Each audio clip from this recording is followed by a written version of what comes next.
I'm tracking right now. I'm just looking to see, and I don't see yet. I'm looking to see if I see Marty, Leon, or Zachary. I know that Tom Bonesville can't make it, but I'm not tracking any of those on board yet. Are you, Chairman? I'm here, Mr. Chair. This is Dr. Haley. Oh, great. Okay. And Marty just sent a note saying she has a conflict as well this morning. Okay. Thanks. Let me see if Zachary's on yet. Jody, while we're waiting, so to have a quorum, if I remember right, we need at least 3 folks, including myself. Right now, we're at 2. Is that right? That is correct. And the one action item that's going to be done about the review, if again, any action items that you take without a quorum, you could discharge out to the full board at the next board meeting. You can conduct business. It's just a matter of that it won't become final action until the full board if you don't have quorum at the committee level. Okay, I understand. In fact, yeah, the idea was to bring that one to the board anyway, so I think we can still go ahead and continue on. So I'm going to go ahead and call this meeting to order. And first what I'd like to do is have a motion to adopt the agenda, please. So moved. A second, please. You'll have to second it. I think it's just you and I. You'll have to second the motion. Leon, you and I are on the same page of music today. I second it. Okay, the agenda is approved. For the approval of the minutes, I have one comment on it just before asking for a motion. In paragraph A on the call to order, this is minor, but it had Dr. Faison being in attendance, but he is actually part of the committee. So, Jody, I think we can just go ahead and pen and ink that. It's not that significant, but just want to make sure in the adoption of the minutes that they were carrying Dr. Faison as a committee member, not just a attendee. If there's any issue with that, Jody? There's not, and so I would ask that the motion be that to move as amended with that one minor edit to the minutes, and if we could get that motion, that would be good. I'll withdraw my first motion and make a recommendation for a motion with the appended minutes. Seconded. Thank you. Okay, so we'll approve the minutes based on that one amendment on that. Okay, moving on. Jody, if I could ask you to comment real quick on Part 2, Governance and Policy Foundation documents, just on the status of the City Council's draft charter, Article 21. Is there any significant updates since our last meeting, or is everything still about the same? There's no significant updates, but I was asked by yourself and Paul McElroy to put a timeline together, and there had been some indication that one of the public hearing dates may have been changed based upon a notice. I just got confirmation last night or late yesterday afternoon that the public hearing in accordance with the City Charter 2111 will occur on September 8th. And there's a timeline that's being circulated this morning to the entire board that has as the ordinance goes through the process. The next date for the board to be aware of is the September 8th public hearing, and that'll occur before the full board. It is traveling through the 2 committees, the TEU committee, Transportation, Energy, and Utilities Committee, and the Rules Committee. If you'll also note in Chapter 2111 of our charter, there's a 60-day requirement that after that second public hearing of September 8th, then the council has to wait 60 days before they can approve it. And then there's also the referendum that's going in concert with this. The referendum deals with the appointment of the board and the ability of the city council to select board members and the mayor. If that referendum passes, that same language in that referendum bill is in the 2024-19 bill. And so the referendum would occur on November 3rd, with the idea that the finalization of the charter changes would occur for final action through City Council either on November 10th or November 25th. That timeline that I just described to you is being circulated. And then there had been a question dealing with the current board members as to the terms of the board members. What will happen if that referendum on the selection of the appointed board? And there's a provision in the referendum bill that indicates that it's the terms of each of the board members are staggered, and the appointments would occur upon the expiration of those staggered terms. I just wanted you to be aware of that. And again, a document is circulating. Sorry for my timing. I didn't get it out until this morning, but you should be receiving that in your inbox today. Okay, great. Thank you, Jody, for the clarification for that. Okay, with that, I think we're ready to move on to part 3, or for committee consideration and discussion. So Joe? basically today's, yes, Joe? John. A couple of questions on the article, on the ordinance. One, it says that we will have we should have monthly meetings, but we will have meetings at least 8 times a year. And our bylaws say we'll have a meeting every month. And I don't know which is more appropriate, but they ought to be the same. That is correct. Your bylaws can't be inconsistent with the charter. So we'll need to make the decision one way or the other on that. But if that's a charter change that's going through the process, and we need to either make the suggestion to City Council to get an amendment to the charter language, or make sure we pick up that change in our bylaws when we rewrite them. The other comment I had was, it says, there was the provision that we couldn't sell more than 10% of the assets, but there's also a provision that says we can't give up more than 1% of our service territory. And I would just ask Paul if that's problematic, because from time to time we do have issues with service territory, and 1% is an awful low barrier. We talked about that, and in the last last 40 years, we really haven't come close to the 1%, and so right now we're up to approaching almost 5,000. That would be almost 5,000 residential customers, and usually it's if it's a couple of hundred, it's a lot. And so there was a even more restrictive number in there. We got to the 1% in the committee discussion. I think we can live with that. Okay, great. Thanks. That's all. Okay, thanks, John. Okay, so for today, really we got a couple things to talk about. Well, although I got it, we don't have a quorum. The idea here is to discuss, and this shouldn't take long, our JEA board mission, vision, values, goals, and objective document, so that we can bring that to the full board on the 25th for approval. And then after that, I'll ask Steve Tooten to go ahead and walk us through the JEA staff edits that they've been doing to the working draft policy manual. And then after that, what I'd like to do is have the meat of really this meeting is talk about a discussion on the CEO executive limitations and also the core competencies. And this will be the first cut that the committee will have at getting comments incorporated into those two aspects of the policy manual for that.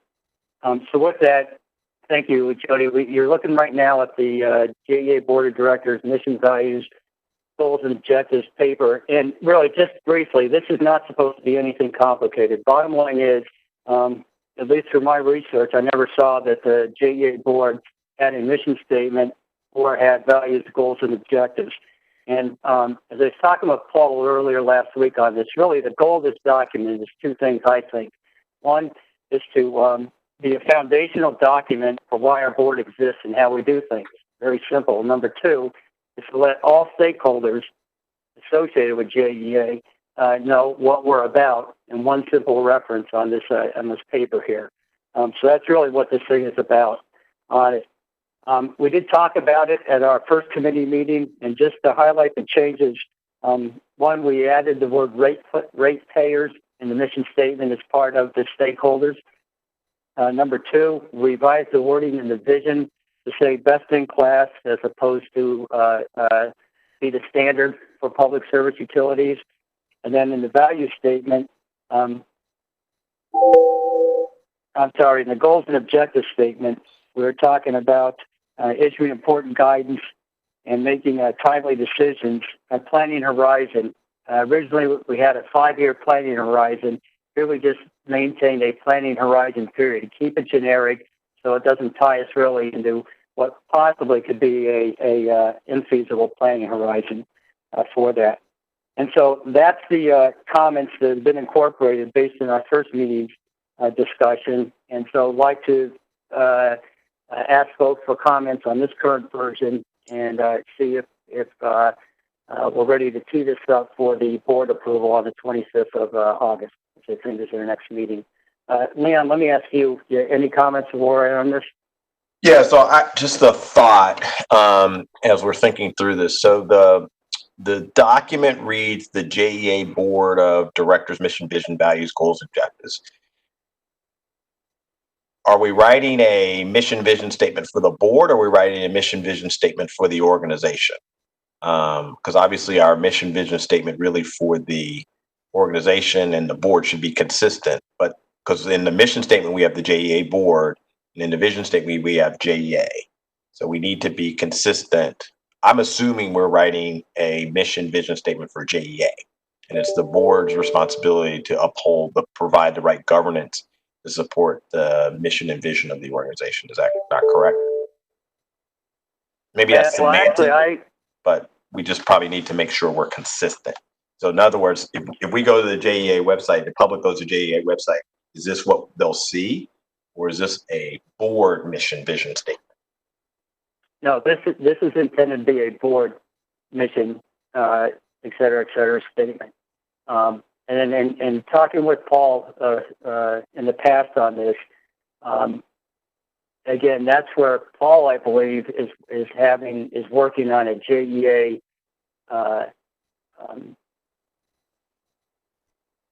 mission statement thing, et cetera. But this is specifically for the board.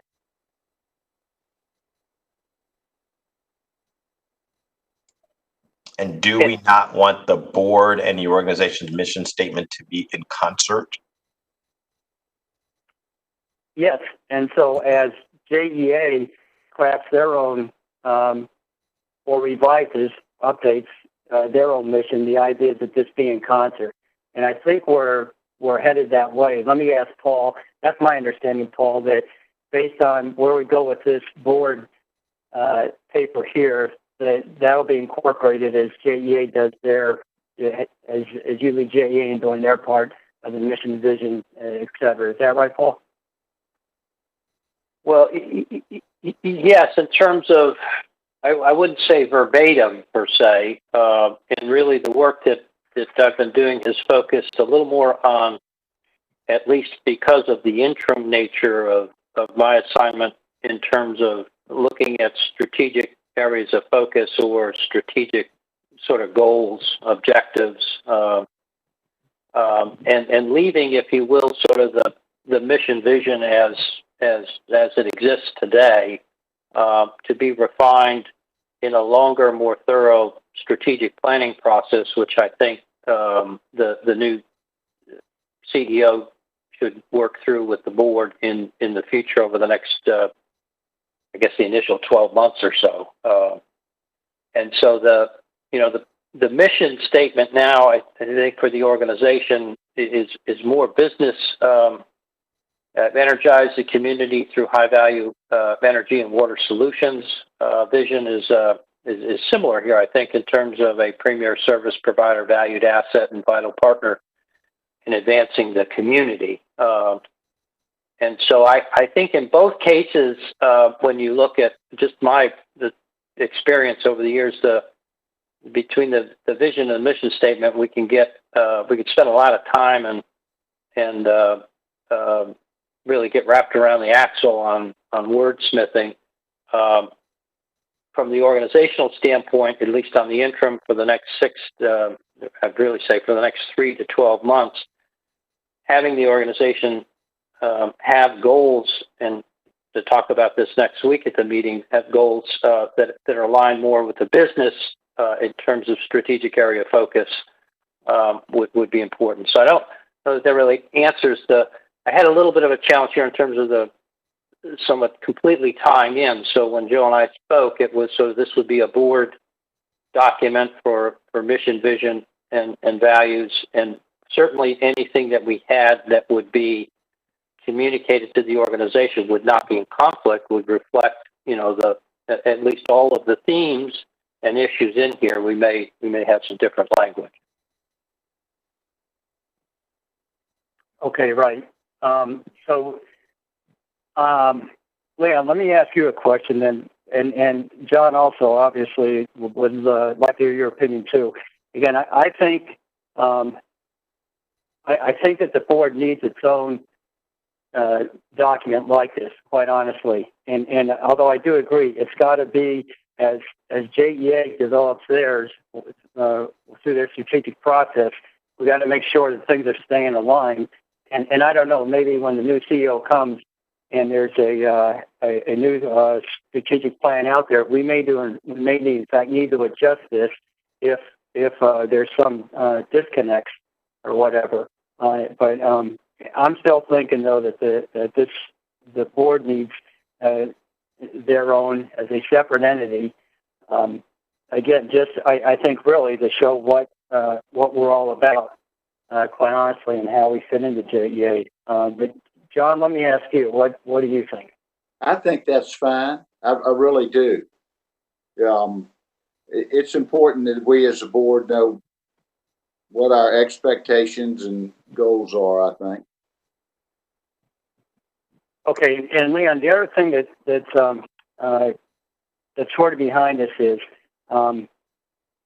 so although this is all fresh in our minds right now, what the board has had to do based on the past 18 months, I think the other thing that this one-pager will provide is for our successors and 3 times removed or whatever, again, not knowing how familiar they're going to be or whatever with JEA and all that, I think had I had a document like this when I was first looking into this back in March, as we all were, this would have helped me orient fairly quickly as opposed to, slowly acclimating into what all this was about. Now, a lot of that was inexperience on my part, with JEA, but I just think this also provides a good way for incoming board members to vector in on the, the strategic part of the importance of what the board's all about. If that makes sense to you. Yeah, it does. And Joe, I think I'm okay with the board having a separate mission vision statement. I think and again, maybe just wordsmithing, and we can probably take offline or via email. But the first part of the mission statement says the JEA board. So it's a specific statement about the board. The vision statement says JEA is the best in class for public. That's an organizational statement, I think. So I think we may need a separate, what's the board vision? But again, that may just be semantics. I'm okay with it going to the board for further conversation, but just if we're really going to have a separate document, then probably the board vision might look a little bit different than what that statement actually is. Okay, understand. Okay, so what we'll do is... I'm sorry, it may just be a couple of changes to that vision to say make JEA the best in class. I mean, exactly. To Dr. Harry's point, just a couple of words can make it to be that it's the board's vision. The JEA board will make all efforts for JEA to be the best in utilities. So I think it might just be semantics or some word choices that we can work on and polish it up. Yeah, no, I agree. I think that's an easy fix. Agreed. Okay. So I've got a couple of comments. Please. One nit is the first four words, the JEA board will. I think we scratched is. And then we talk about later in that paragraph, a separate system providing fiber optic and telecommunications offerings. We don't do that now, correct? In the, John, if I'm tracking right, and Paul, obviously you'll know, I'm tracking it in the charter. That's currently what's contained in the charter, obviously to be approved right now in the Article 21. That's correct. That's in the draft. That language is in the draft or the pending legislation. But from that point to streamline it, I guess I would say in terms of utility system, and we could say utilities systems, and that would, I think, capture anything we do with the fiber optic and telecommunications, because I think in the draft language that may also be classified as a utility system. I think that's correct. That's a good point. One last nit. It says under values competency, know the nuances of the public utility industry. Do you think board members should be responsible for knowing the nuances of the public utility industry? John, from my perspective, yes, but by nuances, I think at the strategic level, and I'm going to dummy this down, they've got to be able to know what the major muscle movements are, so that they have some level of knowledge to know what questions to ask and know where to go to get smarter on the specifics on it. That's sort of what I was thinking with that. I think that's the right answer. Nuance is probably taking it beyond what we'll ever know.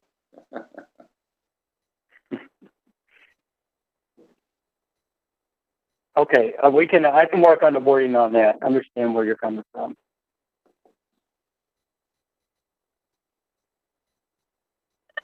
Like a working knowledge of the public utility industry or something on the competency, but get rid of the nuances. Agreed. Yeah. I mean, it should be, to Joe's point, I think strategic understanding, but not obviously the in-depth details. That's a great way of saying it. Okay, thanks, man. Good. Okay. Great. Any other comments at all?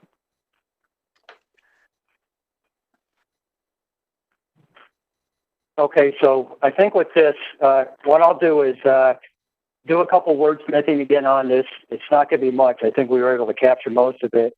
Get that out, and then that's we'll go ahead and tee this up for the for next week's meeting for the full board approval on that. Okay. At this time, if I can ask Steve Tootin to go ahead and review what staff edits have been made to the policy manual to date so far. If you can do that, Steve. Okay, thank you, Mr. Chairman. Good morning to you, Dr. Haley. Let's land, and if you could go to page 162 in the presentation. We'll start there, and actually what this is a, just a few, you can just scroll down like maybe 3 or 4 pages from where you are now, and that'll get us to 162, I believe. I'll tell you 1 second. Okay, maybe it's changed. Sorry. If you'll scroll down, I'll tell you where to stop.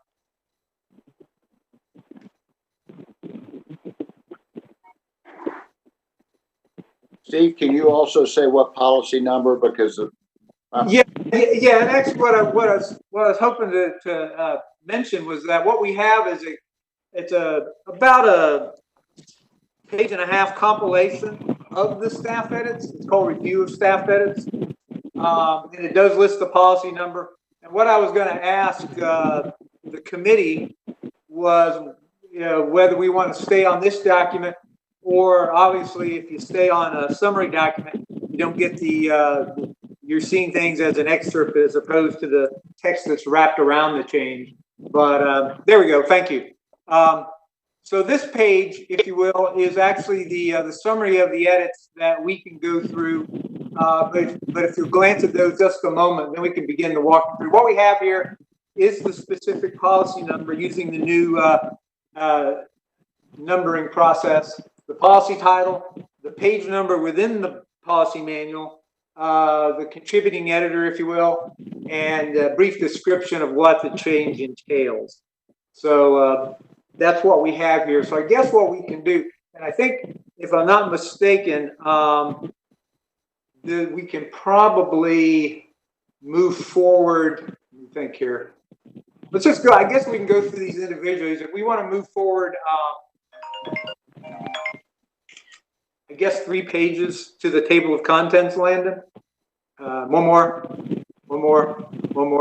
Perfect. Okay. And again, here, this encompasses the first change where it was the committee's desire for us to restack basically what was once Section 1 became Section 4 in a reverse order. And so the remuneration here reflects that shifting of the table of contents. So actually the ends statements, which were at the beginning of the table of contents, are now at the end accordingly.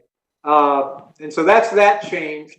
So if we want to move forward 2 more pages, I guess it would be, to the global governance process. This would be policy 1.0 now.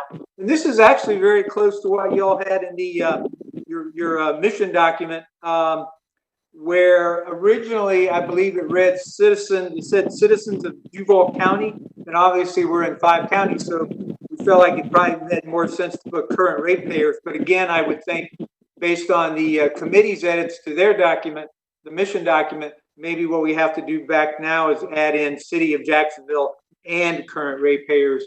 So then that encompasses, both the city affiliation as well as the multi-county ratepayers. But anyway, that was the change there, just changing it from citizens of Duval County to current ratepayers. Okay, same page. Let me move down. Bear with me here. I'll get it.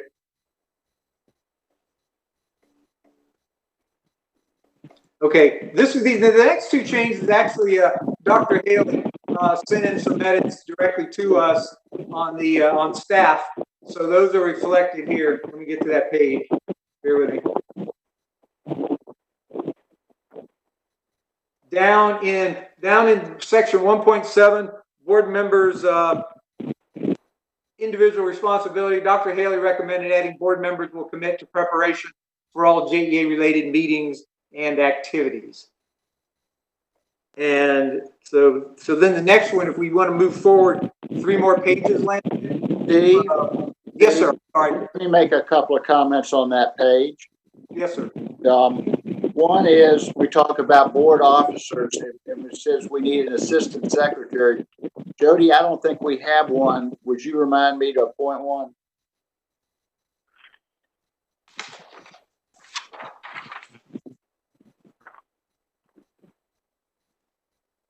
I will make that reminder to you. In the bylaws, I believe it says that we can have an assistant secretary, but I don't know that there was a shall or requirement for it. So there's some inconsistencies in all the various documents that we're trying to clean up. But we can get an assistant secretary appointed. That's easy. Yep. And to add to Jody's point, obviously now that I know that the committee and staff have been running on parallel tracks, making edits, and now that we can merge those together, we might have the opportunity on the staff side to further on the operational aspects of the policy manual, make some additional changes, but that'll be subsequent to today. Okay, the next 3 pages forward, we're going to move to policy 1.3, agenda planning.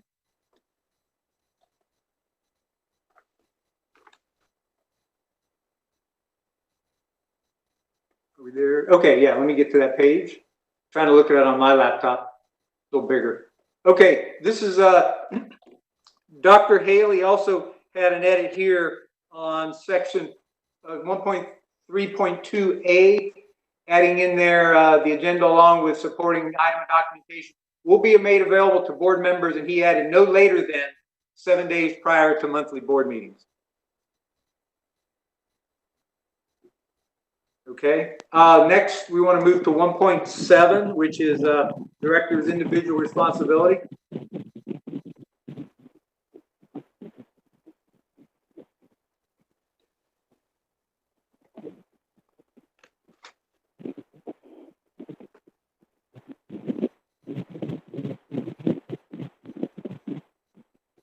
One more here. I think we're almost there. There we are. Thank you. Thank you. Okay. On this one, this is actually actually we had concurrent. Actually, Joe Arfano on the staff side. Obviously, he heads up the meetings with the credit rating agencies, where I think, and we'll see this again. We'll talk about this at the board meeting on the 25th. One of the policies, travel policies there. As far as right now, what has changed since this document was really digitally drafted 10 years ago is that only the board chair is expected to attend. But in this other document, travel document, Paul brought up a good point, is that we probably need alternates addressed as well. In other words, if the board chair is unable to attend, the vice chair would attend in their stead. If the vice chair was also unable to attend, probably the chair of the Finance and Audit Committee. So that'll be in that document. So actually, to Dr. Haley's point about one more member attending, actually at this point, it is just the one member. But again, the alternate attendees might come into play at some point. Any questions on that? I know that's sort of a little bit confusing there. Yeah, if you don't mind, yeah, Dr. Haley, that you bring up a really good point. If two or more of the board members were to attend, it would be a sunshine event issue from a notice perspective. Historically, the full board sometimes would travel to the rating agency trips, and a few years ago, I made the recommendation that not occur, and only one board member, and then typically if it's the mayor's office or the city council, the various folks are allowed to attend the rating agencies. But if there's more than two of the board members, that's problematic from a notice and sunshine issue. So the strike through there on the full participants is highly encouraged as a result of that.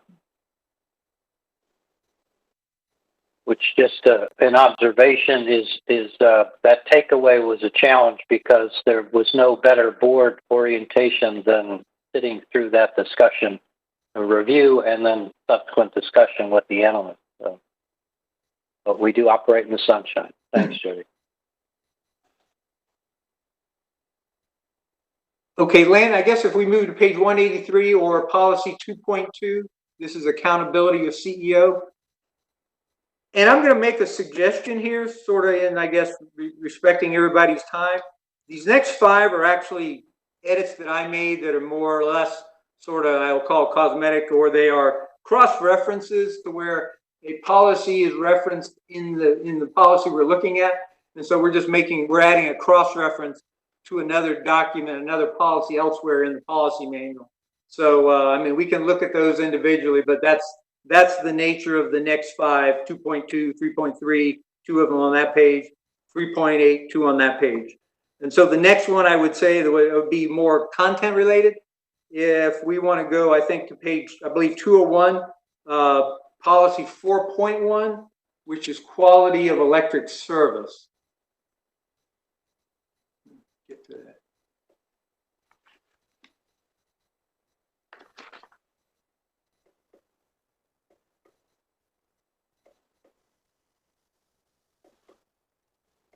Almost there, excuse me. We lose you?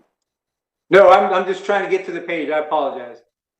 Yeah, we're getting to, again, we're there. Okay, yeah. On this page, okay, this is Ricky Erickson, who is our interim chief of electric systems. He made some edits there. The first one, though, I think is still sort of needs some more work on it because he's mentioning needing to discuss the item with Paul and with Brian. But it alludes to developing resources or agreements to ensure that JEA's electric energy supply is 10% nuclear. Here it's 2017, so obviously that it begs for an update as well. But that's one I think that's still in progress. So just wanted to mention that change. Why don't we just scratch that? Scratch that completely, sir? Sure. Okay.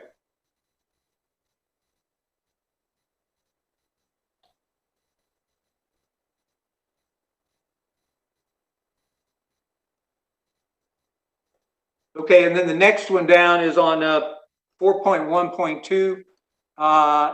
Is updating the same page. It was the same page. We were there. Sorry, I should have mentioned that. Okay, yeah.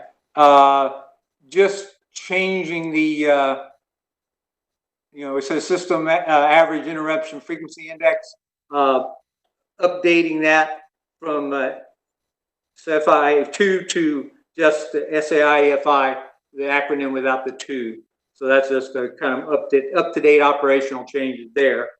And then a little farther down the same page at 4.15, a new policy addendum language to read, and you can see that they're focused on reducing individual customer outages and report status to the customers experience more than 5 interruptions.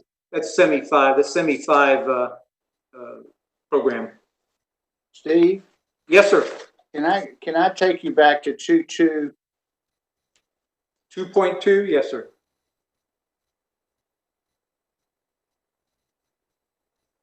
And I'll start talking. It's the one that says the CEO will discuss his evaluation with the board of the executives identified as potential interim CEO successors. Every board I've ever been on, the CEO really talks to the board about his senior leadership team. And I think restricting it to just the successors is bad form. Okay. I would agree with that. And on the next one, 3.2, 3.3, I mean, I guess it's 2.3.2, the delegation to the CEO, it says the board will develop policies that limit the latitude the CEO may exercise in choosing organizational means.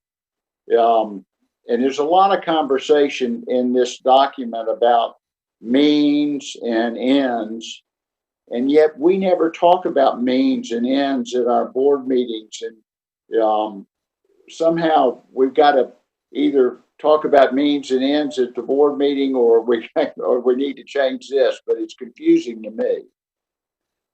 And in that same paragraph, it says at the top that we'll develop policies that limit the latitude of the CEO. And in the last sentence, it says the board will never prescribe organizational means delegated to the CEO. That's 3.2 is what I'm looking at. And the first and the last sentence seem contradictory. Okay.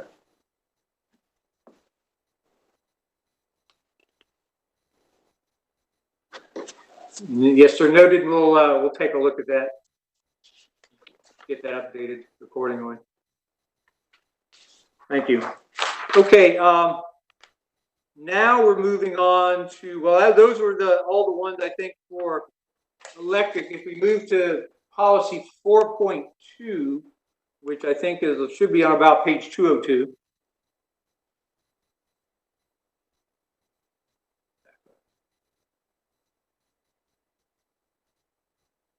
Thank you. Yeah, quality of water service.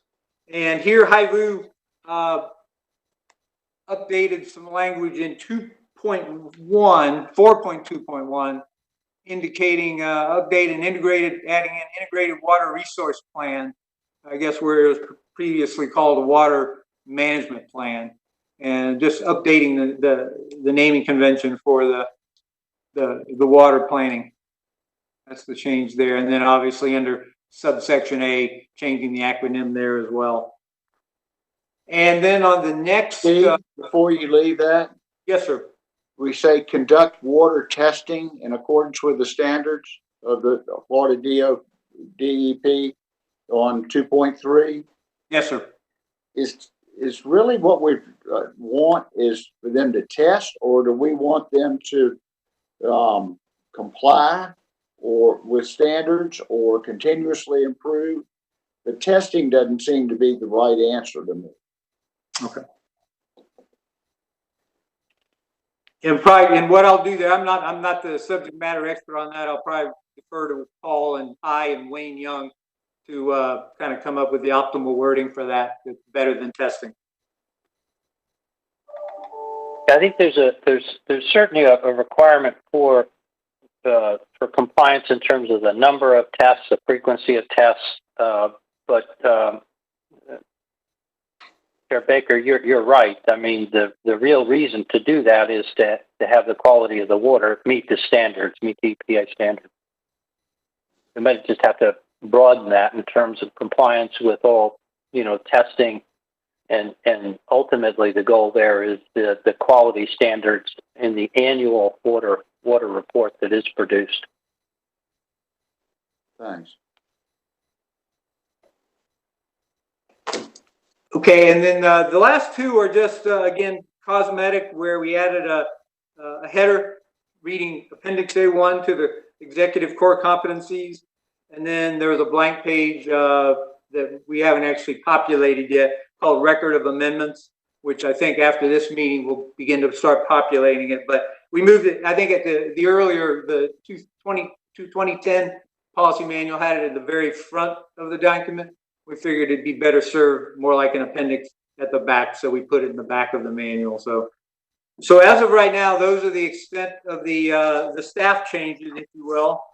Certainly, like I say, because we've been kind of working on parallel tracks, now that we're sort of merging these two documents, there may be other opportunities in addition to the ones that the committee has conveyed today to update this document further. Any questions about any of the others, any of the staff edits that I discussed? Steve, I just say, one, I think reorganizing the categories makes sense, and that was an observation, obviously, that was made at the first committee meeting hearing.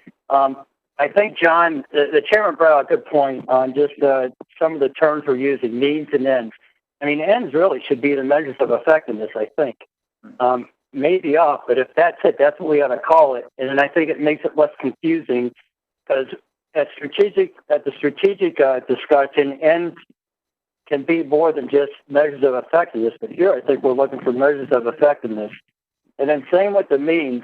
There may be a better word or term we can use for the means, just because that can get up to a lot of different people's interpretation, I think. But I do think reorganizing it, where you have the governance process, then the board management, executive limitations, getting in that order, and then the ends or MOEs, what we're going to call it. That was a good move. It just makes the manual flow better, for one. But I think the ends, if it is measures of effectiveness, maybe that's what we ought to call it. Just throwing that out there. That appeals to my sense of simplicity. Well, that's an easy change to make. I think we can affect that one pretty quickly, sir. Well, it's everywhere in the document, so it'll take some work. Yeah, if we can render it in Word, we can do that find and replace, obviously. Hopefully that'll help speed it along a little bit. But yes, sir, you're correct. Any other questions? Okay. Staff edits? No, I think, Steve, thanks again for your team on this. And then just from an administrative point of view, so as we go on with our editing and all that, just so I'm clear and our committee members are clear, we'll get those changes into you via Madrika or straight to you or Delilah. And then your team will be able to consolidate all our comments and edits. And then for next time we get together, then we can review them. Is that correct? Yes, sir. And so I'm presuming what I'm hearing you say is that you would like to see a merged document of both committee and staff edits into one new, I guess, version that we work from as our baseline document going forward. Yeah, I think that'd make it easier then for the review process, so we can see on the same screen what the staff is doing for changes recommending, and then what the board members are. We can do that. That'd be great. Yeah, I think that would make it easier. And I think we'll still, I guess, going forward, any subsequent edits by either the committee or the staff, we'll still delineate which it is, just to be able to follow the flow and the logic of why that change was made and who requested it. Sure, absolutely. And the other thing too is sensitive to how hard that is to put together a consolidated document with track changes. It ain't easy, I know that. We'll keep in mind to give you all plenty of lead time so that we can get our submission in, so that gives you all time to consolidate, before the meeting suspense. Thank you in advance for that. We appreciate it. Okay, next part, if we could bring up the CEO evaluation policy category number 3. Okay, so for John and Leon, here's what I'm tracking. I think what you're going to be seeing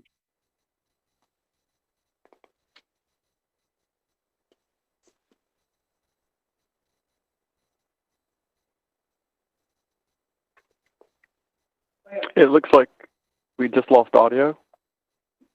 Turn to Salvo. We see you unmuted, but we do not hear you on audio.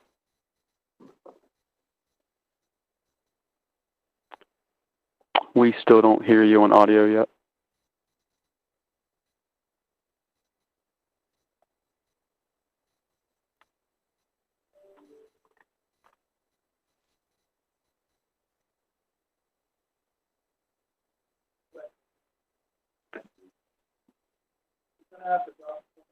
Turn to Salvo. We're going to need you to drop connection and reconnect to the WebEx,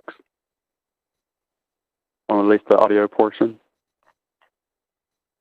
Yeah, your audio does not show up at all now in the WebEx. It looks like your call may have dropped.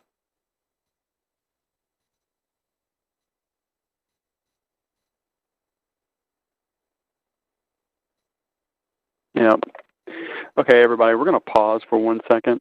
We're going to need to reach out to General Salvo. Got it.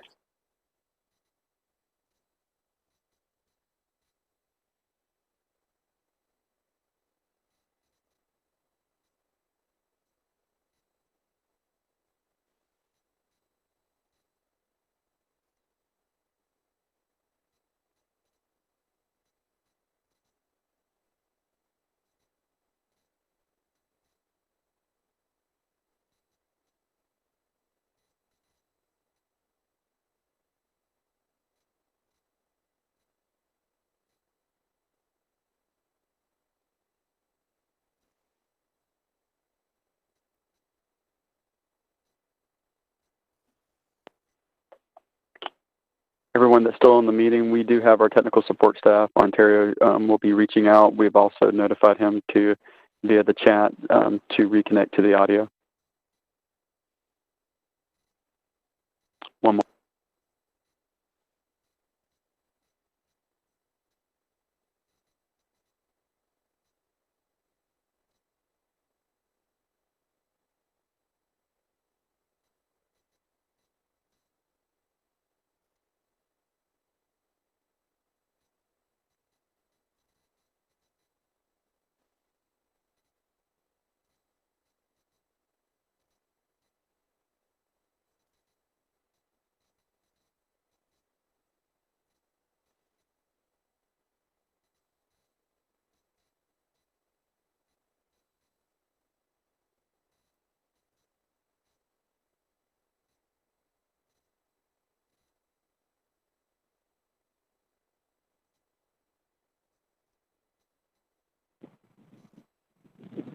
Hey, Steve, Landon, can you hear me?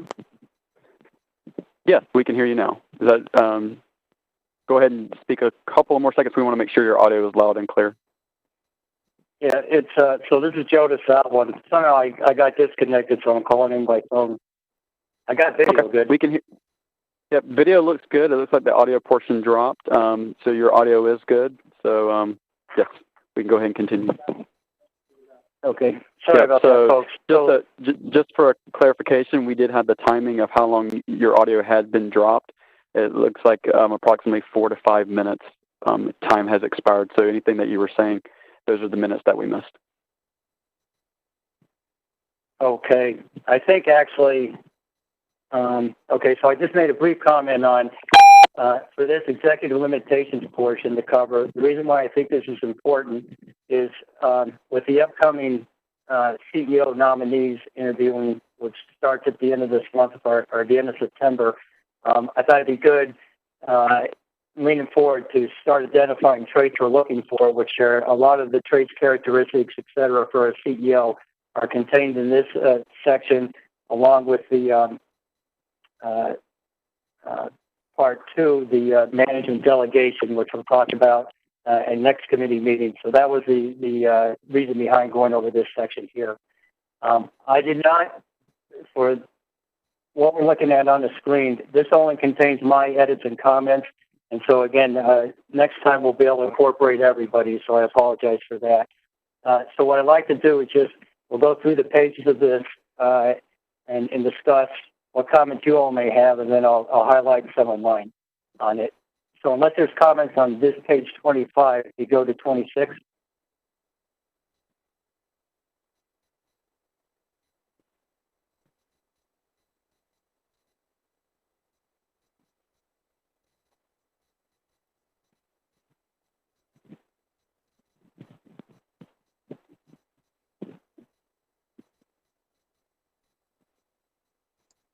Did we lose him again? Yeah, that's what we're checking now. Can you guys hear me? It looks like, yeah, we can hear you. Your audio is still connected because I see you on your cell phone from the area code. So we've got you, but it's up here. We probably did drop you for a couple of more seconds from that audio. Go ahead and do another audio check for us. Yeah, we can hear you. Okay. Okay, good. All right, so if we can go to the next page, 26.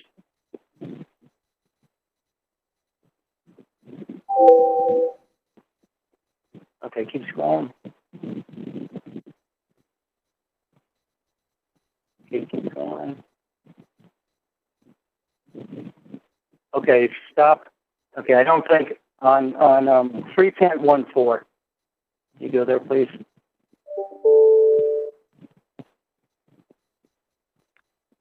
We'll repeat that one section again that you would like to see again. Yeah, 3.14, please. 3.14. Right. There we go. There you go. Okay, thank you. So on this one, I just had a minor edit.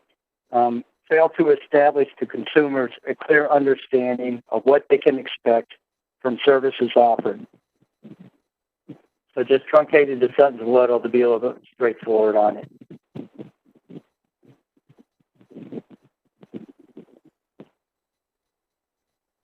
Okay, no comments. Next page, please. Are these the ones that you sent that got sent to us earlier and now they've been incorporated? No, it should be the track changes on it. If you can go back to 3.1. On mine. Okay. Let me just see. Still operate. Yeah, this, yeah, you're right, Leon. This is not the track change document. But we're going to have to go with that, I think. Landon, this Landon, is do you guys have that?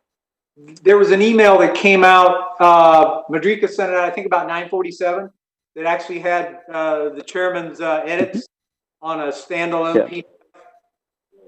Yeah, we're locating that document now. Madrika just reached out to us. We're going to go ahead and pull that document. Great, thank you.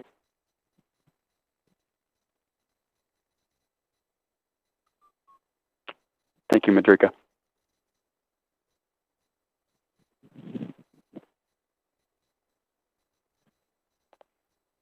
to confirm, this is the one that has the edits, is the document correct? You can find out if, go one more page down, please. Sure, not a problem. There you go. Yeah, that's it. Okay, so, okay, good. Thanks, Madrika and Landon. So 3.14, you can see my edits on this one. Just tighten up the verbiage a little bit.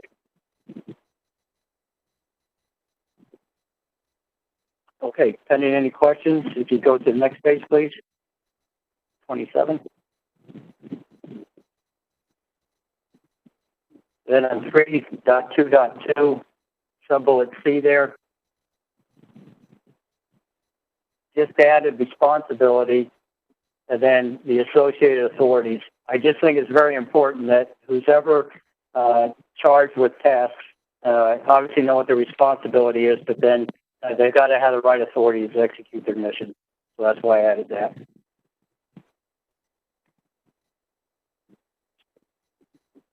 Okay, any comments? I didn't have anything on 28, page 28, if you just want to scroll through that real quick.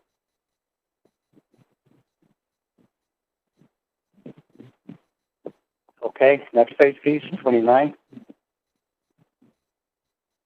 And then this is a statement of the obvious. Just one example here where I know this is in the City Council Charter 21, draft. We just got to make sure we're in sync with what they have as far as money transfers, etc. And we already talked this before. We'll have to make sure that anything in the charter referred to in this manual, that they're in sync and we're not getting crosswise with them. Joe, just a comment. 5 million seems heavy, like a lot to me. But we do need to be in sync. But I think we ought to ask Paul to think about that. Okay. We can go back and get some history on that. Can we go back to the previous page? 3.3.6. I don't understand what that's saying.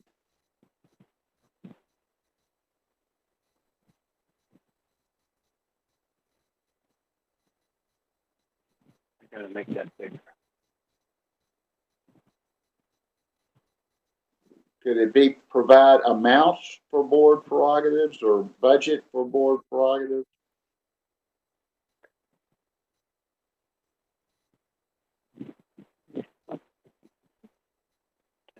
That's a good question. To 410.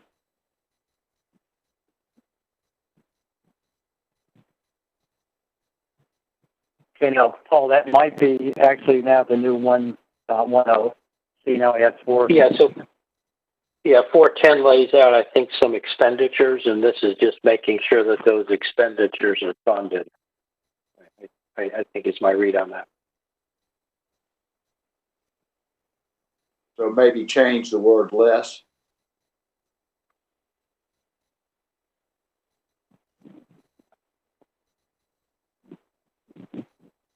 Well, that's a challenge with this document, John, is that everything is written in sort of the negative sense. So it's basically don't provide less than what was in the set forth in the previous policy. You're right. Or in policy 410. I forgot my double negatives. Yes. It drives me nuts. This is always dangerous.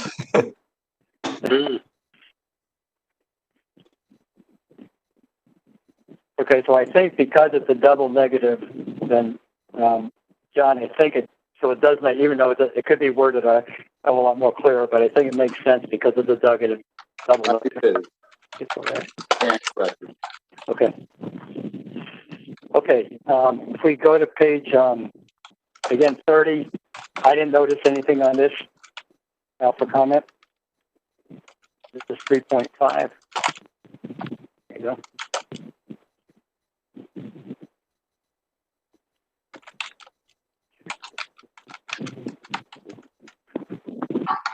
Okay, and then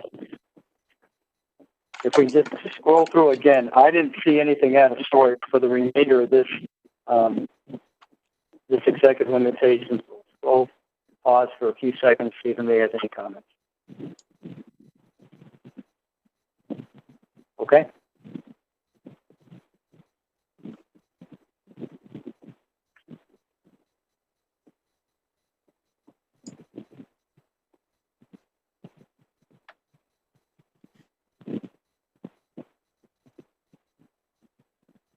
Now, Paul, let me ask you, do you know, is this, so is this an edit as of 2014 or is this a recent one? A highlighted yellow thing, do you know? It was after 2014. I think Angie might be on the phone. If we can scroll so I could see the full highlighted.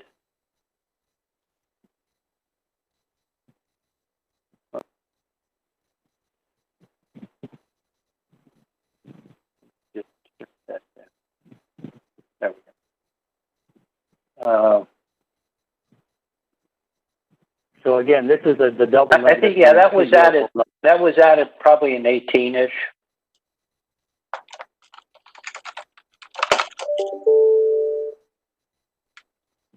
Okay. Are you still good with that? Do you think? Yes, I think that, the target there, as long as it said the target is the 50th percentile overall.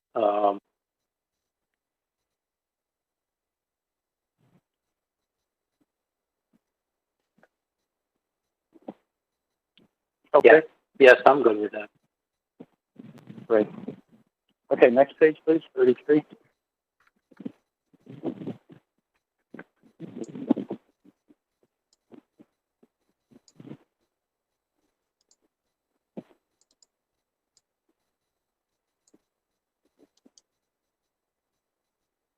This is the page where we talk a lot about ends and means, and I hope that we'll clean up.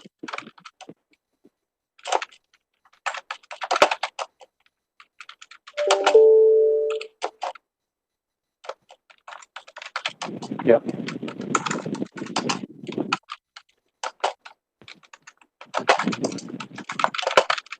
Okay. And I think that was 3.8.6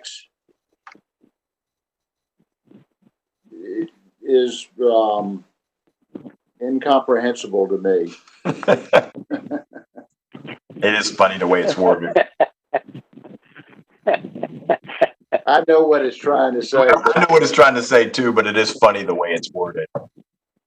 It's like, don't confuse the board, right? That's really what the statement actually is. Exactly. You don't want to make it that simplistic.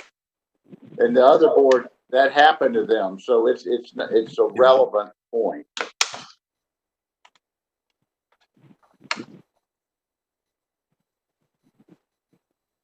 Yeah. In fact, John and Leon, you make a good point. We keep, you guys keep looking at this to see it's a double negative thing. Everybody seriously consider just cutting out the double negative just to make this thing more understandable, straightforward.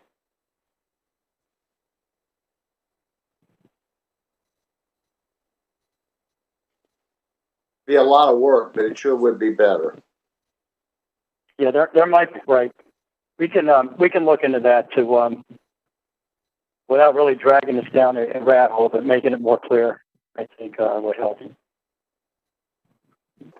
Okay, and I think 34 for the most part is blank, if I remember right. Page 34.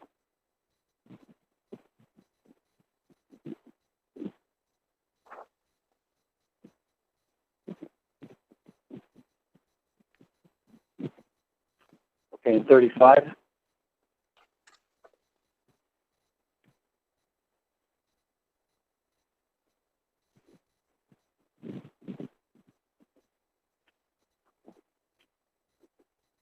$36, please.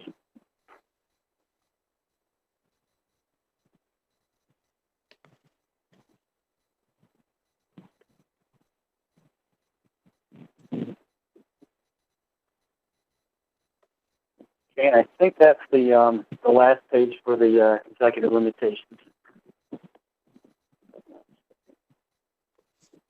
Okay, so if we can, we'll go on. Thanks for bringing it up, Madrid, to the appendix 1. Yeah, just some thoughts here. The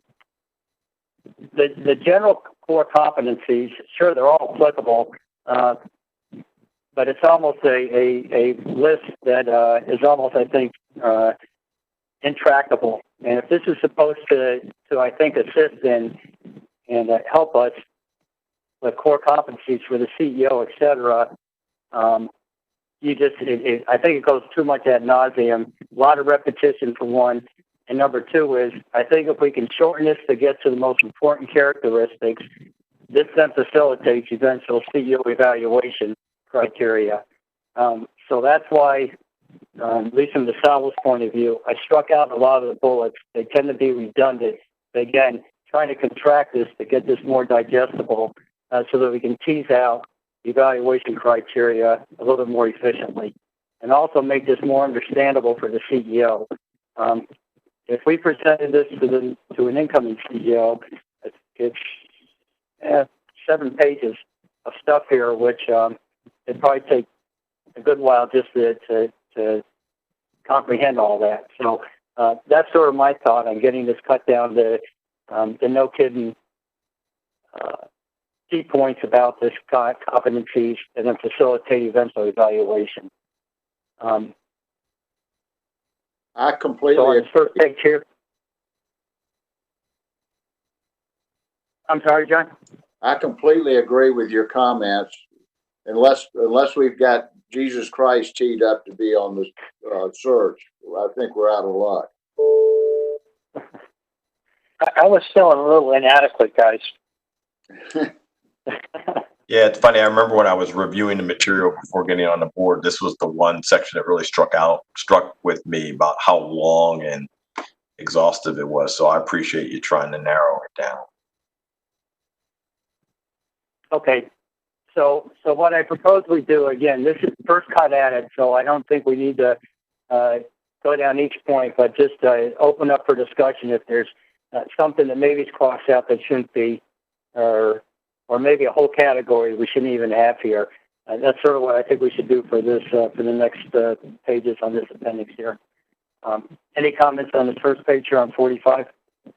I think we ought to call it Chief Executive Core Competencies.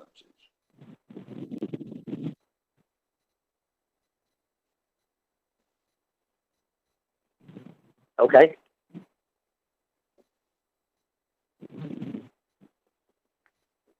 Okay, next page, please. 46, I believe.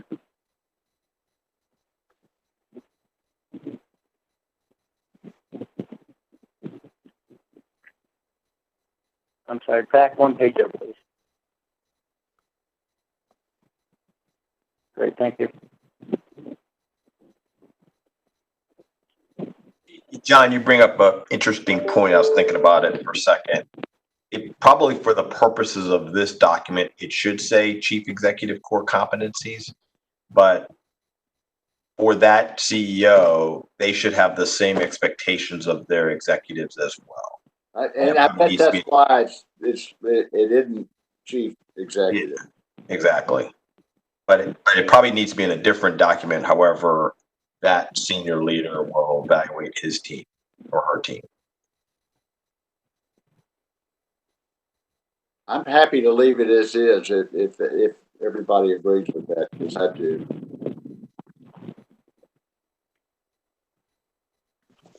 Okay. Thanks, Leon. Okay, page 47, please.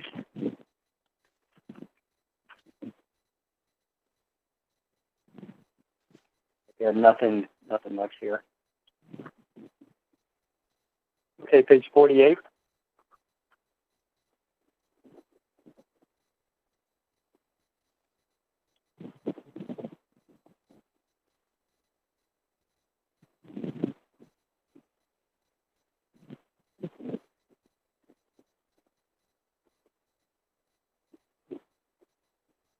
Okay, 49.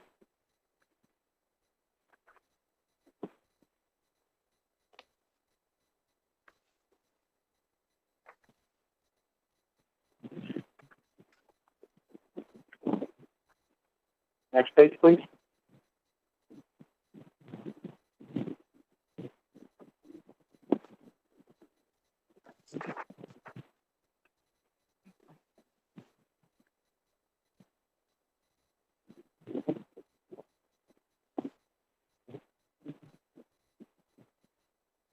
Okay, next page, please.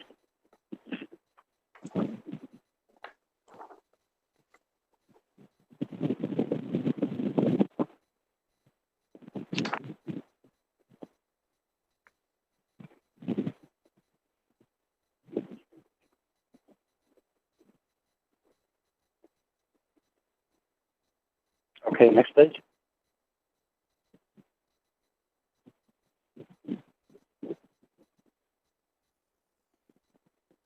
Now, on this one, I simply didn't get the managed politics thing, and that just may be me, but that's why I deleted the whole darn thing. I didn't understand that one at all.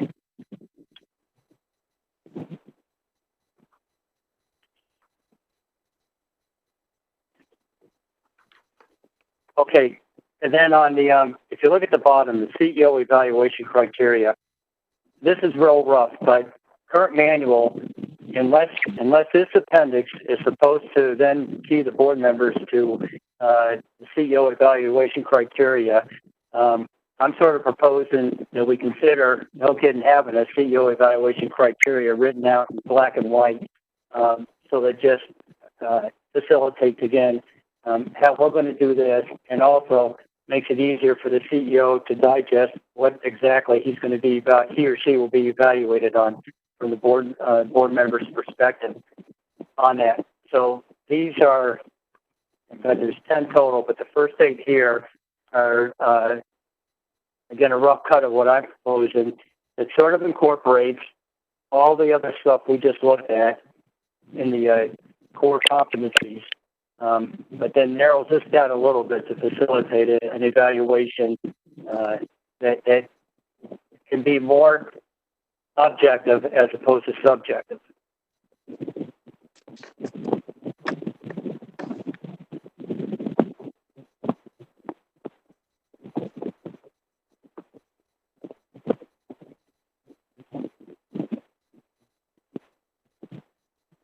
Those are good. And then next page. Okay, next page, there should be 2 more, I believe, on the next page.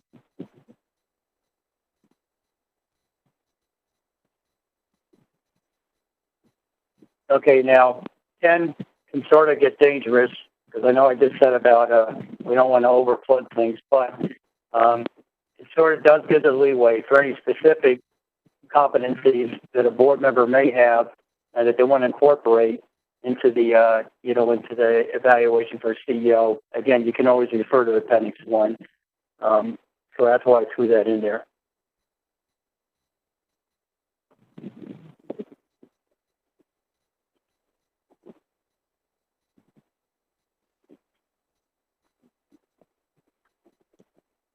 Works. Okay, so that said, that's all I had on the discussion part for these 2 portions of the manual. And again, we'll be able to, next time we go over this, we'll have it on a consolidated document, which will make it easier for everybody on that. But that's sort of where we're at right now. And based on that, again, not trying to rush to tell you to pump out this policy manual document without due rigor, which I think we can do. But I think what I'd like to do for our next governance committee meeting is come back to these, the Appendix 1, and then also the executive limitations, and look at any final type comments on that input, and then start the discussion on the board management delegation portion of the policy manual, just like we did today. And then once we do that, I think we'll set a good foundation again to at least get everybody on the same sheet of music, or set them up for start thinking about CEO selection criteria, and we'll go into that for that. In addition, if you can go to the agenda for part 4, please.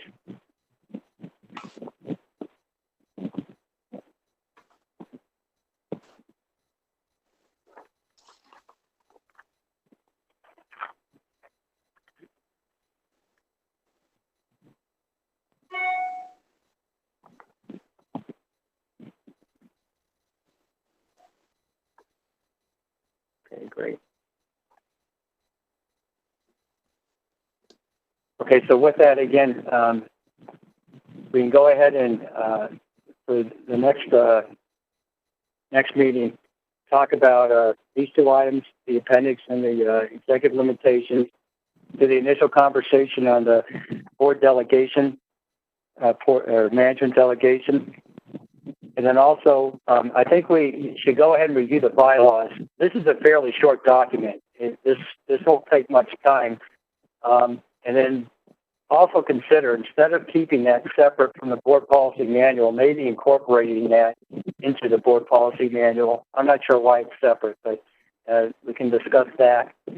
And then an initial discussion, if we have time, we'll see how this plays out, on the JEA board evaluation process.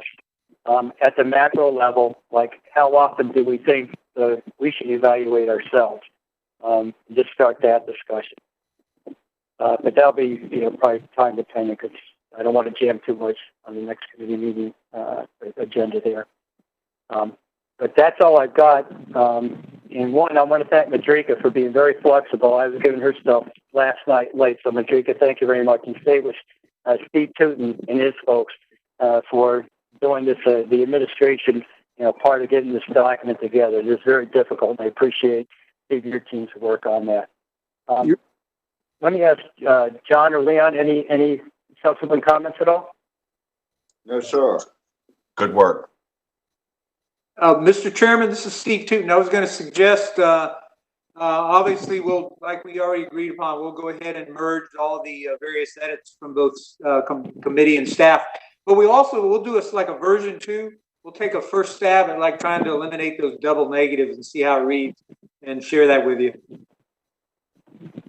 Okay, great, Steve. That'll be huge. And again, hopefully we're not creating a master's thesis for you on that part of it. But if we can do any headway with that, it's going to clear up a lot of the confusion, I think. So appreciate that. Paul, any comments on your end at all? I think there might be one final point on the board evaluation process. What we will have is at least a draft of, sort of 15 questions to evaluation questions in sort of a survey that individual board members can take, and then we can talk about the process. But we'll go ahead and send something out for each one of the committee members to look at and see if the questions are appropriate and whether we should add or delete some. And then we'll be maybe one step ahead of at least having an evaluation tool. And other than that, I think it's good work, and I'll help certainly Steve and the team there in terms of that double negative, because it is challenging.